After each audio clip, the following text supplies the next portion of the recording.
नमस्कार दोस्तों, स्वागत है आपका मेरे चैनल में। गणेश चतुर्थी व्रत की 4 पौराणिक कथाएं। वक्रतुंड महाकाय सूर्यकोटि समप्रभ निर्विघ्नं कुरु मे देव सर्वकार्येषु सर्वदा। गणेश चतुर्थी व्रत करने से घर परिवार में आ रही विपदा दूर होती है। कई दिनों से रुके मांगलिक कार्य संपन्न होते हैं तथा भगवान श्री गणेश असीम सुखों की प्राप्ति कराते हैं। माह की किसी भी चतुर्थी के दिन भगवान श्री गणेश की पूजा के दौरान संकष्टी गणेश चतुर्थी व्रत की कथा पढ़ना अथवा सुनना जरूरी होता है। इससे संबंधित 4 कथाएं प्रचलित हैं।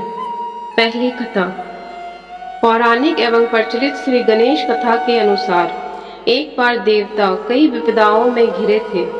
तब वह मदद मांगने भगवान शिव के पास आए। उस समय शिव के साथ कार्तिकेय और गणेश जी भी बैठे थे। देवताओं की बात सुनकर शिव जी ने कार्तिकेय व गणेश जी से पूछा कि तुम में से कौन देवताओं के कष्टों का निवारण कर सकता है। तब कार्तिकेय व गणेश जी दोनों ने ही स्वयं को इस कार्य के लिए सक्षम बताया।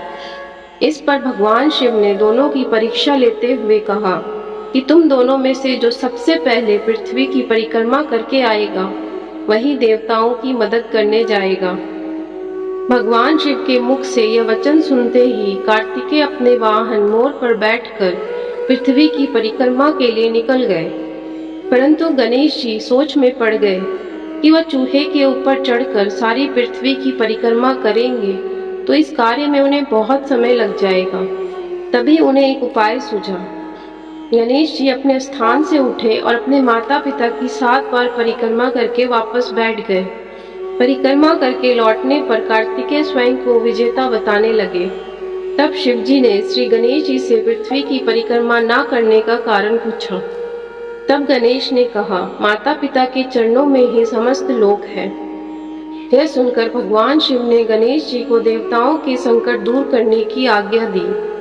इस प्रकार भगवान शिव ने गणेश जी को आशीर्वाद दिया कि चतुर्थी के दिन जो तुम्हारा पूजन करेगा और रात्रि में चंद्रमा को अर्घ देगा उसे तीनों ताप यानी देहिक ताप, देविक ताप तथा भौतिक ताप दूर होंगे।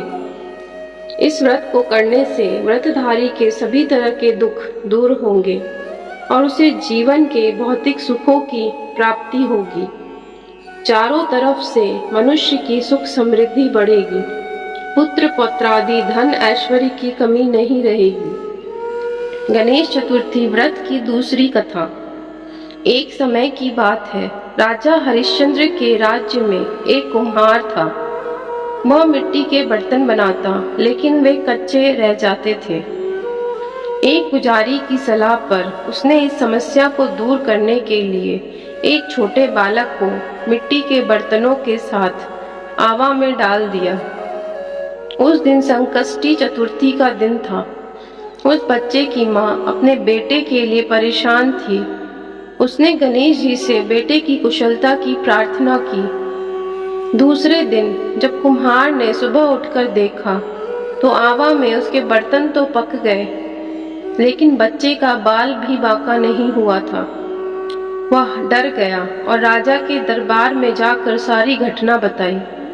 इसके बाद राजा ने उस बच्चे और उसकी माँ को बुलवाया तो माँ ने सभी तरह के विघ्न को दूर करने वाली संकष्टी चतुर्थी का वर्णन किया। इस घटना के बाद से महिलाएं संतान और परिवार के सौभाग्य के लिए संकट चौथ का व्रत करने लगी।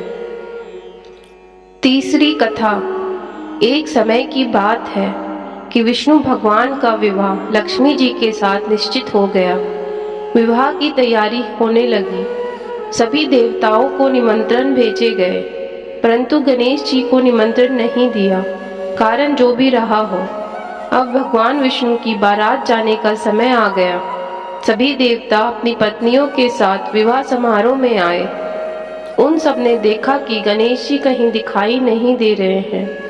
तब वे आपस में चर्चा करने लगे कि क्या गणेश जी को नहीं न्योता है या स्वयं गणेश जी आए नहीं हैं। सभी को इस बात पर आश्चर्य होने लगा। तभी सबने विचार किया कि विष्णु भगवान से ही इसका कारण पूछा जाए। विष्णु भगवान से पूछने पर उन्होंने कहा कि हमने गणेश जी के पिता भोलेनाथ महादेव को न्योता भेजा है। यदि गणेश जी अपने पिता के साथ आना चाहते हैं तो आ जाते, अलग से न्योता देने की कोई आवश्यकता नहीं थी।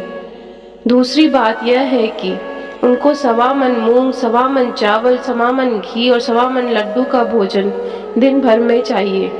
यदि गणेश जी नहीं आएंगे तो कोई बात नहीं, दूसरे के घर जाकर इतना सारा खाना पीना अच्छा भी नहीं लगता। इतनी वार्ता कर ही रहे थे कि किसी एक ने सुझाव दिया, यदि गणेश जी आ भी जाए तो उनको द्वारपाल बनाकर बैठा देंगे कि आप घर की रक्षा करना। आप तो चूहे पर बैठकर धीरे धीरे चलोगे तो बारात से बहुत पीछे रह जाओगे। यह सुझाव भी सबको पसंद आ गया तो विष्णु भगवान ने भी अपनी सहमति दे दी। होना क्या था कि इतने में गणेश जी वहां आ पहुंचे और उन्हें समझा बुझाकर घर की रखवाली करने बिठा दिया। बारात चल दी। तब नारद जी ने देखा कि गणेश जी तो दरवाजे पर ही बैठे हुए हैं, तो गणेश जी के पास गए और रुकने का कारण पूछा। गणेश जी कहने लगे कि विष्णु भगवान ने मेरा बहुत अपमान किया है। नारद जी ने कहा कि आप अपनी मूषक सेना को आगे भेज दें तो वह रास्ता खोद देगी, जिससे उनके वाहन धरती में धंस जाएंगे। तब आपको सम्मान पूर्वक बुलाना पड़ेगा। अब तो गणेश जी ने अपनी मूषक सेना जल्दी से आगे भेज दी और सेना ने जमीन पोली कर दी। जब बारात वहां से निकली तो रथों के पहिए धरती में धंस गए। लाख कोशिश करे परंतु पहिए नहीं निकले। सभी ने अपने अपने उपाय किए परंतु पहिए तो नहीं निकले, बल्कि जगह जगह से टूट गए। किसी की समझ में नहीं आ रहा था कि अब क्या किया जाए। तब तो नारद जी ने कहा, आप लोगों ने गणेश जी का अपमान करके अच्छा नहीं किया। यदि उन्हें मना कर लाया जाए तो आपका कार्य सिद्ध हो सकता है और यह संकट टल सकता है। शंकर भगवान ने अपने दूत नंदी को भेजा और वे गणेश जी को लेकर आए। गणेश जी का आदर सम्मान के साथ पूजन किया। तब कहीं रथ के पहिए निकले। अब रथ के पहिए निकल तो गए परंतु वे टूट फूट गए, तो उन्हें सुधारे कौन। पास के खेत में खाती काम कर रहा था, उसे बुलाया गया। खाती अपना कार्य करने के पहले श्री गणेशाय नमः कहकर गणेश जी की वंदना मन ही मन करने लगा। देखते ही देखते खाती ने सभी पहियों को ठीक कर दिया। तब खाती कहने लगा कि हे देवताओं, आपने सर्वप्रथम गणेश जी को नहीं मनाया होगा और ना ही उनकी पूजन की होगी, इसीलिए तो आपके साथ ये संकट आया है। हम तो मूर्ख अज्ञानी हैं, फिर भी पहले गणेश जी को पूजते हैं, उनका ध्यान करते हैं। आप लोग तो देवतागण हैं, फिर भी आप गणेश जी को कैसे भूल गए। अब आप लोग भगवान श्री गणेश जी की जय बोलकर जाएं तो आपके सब काम बन जाएंगे और कोई संकट भी नहीं आएगा। ऐसा कहते हुए बारात वहां से चल दी और भगवान विष्णु का लक्ष्मी जी के साथ विवाह संपन्न करा के सभी सकुशल घर लौट आए। हे गणेश जी महाराज, आपने विष्णु को जैसो कारज सारियो ऐसो कारज सबको सिद्ध करजो। बोलो गजानन भगवान की जय। चौथी कथा। श्री गणेश चतुर्थी की व्रत की एक और पौराणिक कथा के अनुसार एक बार भगवान शिव तथा माता पार्वती नर्मदा नदी के किनारे बैठे थे। वहां माता पार्वती ने भगवान शिव से समय व्यतीत करने के लिए चौपड़ खेलने को कहा। शिव चौपड़ खेलने के लिए तैयार हो गए, परंतु इस खेल में हार जीत का फैसला कौन करेगा, यह प्रश्न उनके समक्ष उठा। तो भगवान शिव ने कुछ तिनके एकत्रित कर उसका एक पुतला बनाकर उसकी प्राण प्रतिष्ठा कर दी और पुतले से कहा, बेटा, हम चौपड़ खेलना चाहते हैं, परंतु हमारी हार जीत का फैसला करने वाला कोई नहीं है, इसीलिए तुम बताना कि हम दोनों में से कौन हारा और कौन जीता।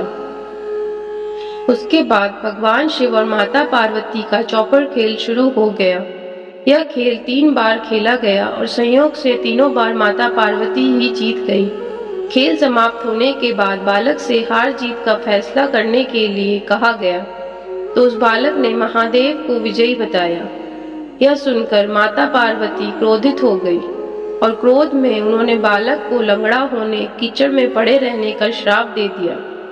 बालक ने माता पार्वती से माफी मांगी और कहा कि मुझे अज्ञानतावश ऐसा हुआ है, मैंने किसी द्वेष भाव में ऐसा नहीं किया। बालक द्वारा क्षमा मांगने पर माता ने कहा, यहाँ गणेश पूजन के लिए नाग कन्याएं आएगी, उनके कहे अनुसार तुम गणेश व्रत करो, ऐसा करने से तुम मुझको प्राप्त करोगे। यह कहकर माता पार्वती शिव के साथ कैलाश पर्वत पर चली गई। 1 वर्ष के बाद उस स्थान पर नाग कन्याएं आई। तब नाग कन्याओं से श्री गणेश के व्रत की विधि मालूम करने पर उस बालक ने 21 दिन लगातार गणेश जी का व्रत किया। उसकी श्रद्धा से गणेश जी प्रसन्न हुए। उन्होंने बालक को मनवांछित फल मांगने के लिए कहा। उस पर उस बालक ने कहा, हे विनायक, मुझ में इतनी शक्ति दीजिए कि मैं अपने पैरों से चलकर अपने माता पिता के साथ कैलाश पर्वत पर पहुंच सकूं। वे यह देखकर प्रसन्न हो। तब बालक को वरदान देकर गणेश जी अंतर्ध्यान हो गए। इसके बाद वह बालक कैलाश पर्वत पर पहुंच गया और कैलाश पर्वत पर पहुंचने की अपनी कथा उसने भगवान शिव को सुनाई। चौपड़ वाले दिन से माता पार्वती शिव जी से विमुख हो गई थी, अतः देवी के रुष्ट होने पर भगवान शिव ने भी बालक के बताए अनुसार 21 दिनों तक श्री गणेश जी का व्रत किया। इस व्रत के प्रभाव से माता पार्वती के मन से भगवान शिव के लिए जो नाराजगी थी वह समाप्त हो गई। तब यह व्रत विधि भगवान विष्णुशंकर ने माता पार्वती को बताई। यह सुनकर माता पार्वती के मन में भी अपने पुत्र कार्तिकेय से मिलने की इच्छा जागृत हुई। तब माता पार्वती ने भी 21 दिन श्री गणेश का व्रत किया तथा दुर्वा, फूल और लड्डुओं से गणेश जी का पूजन अर्चन किया। व्रत के 21वें दिन कार्तिकेय स्वयं माता पार्वती जी से मिलने आ गए। उस दिन से श्री गणेश चतुर्थी का यह व्रत समस्त मनोकामनाओं की पूर्ति करने वाला व्रत माना जाता है। इस व्रत को करने से मनुष्य के सारे कष्ट दूर होकर मनुष्य को समस्त सुख सुविधाएं प्राप्त होती है। हे गणेश जी महाराज, कथा सुनाने और सुनने वाले दोनों के सारे संकट कट जाए। श्री गणेश जी महाराज की जय। मिलते हैं नई कहानी के साथ नई वीडियो में, तब तक के लिए धन्यवाद।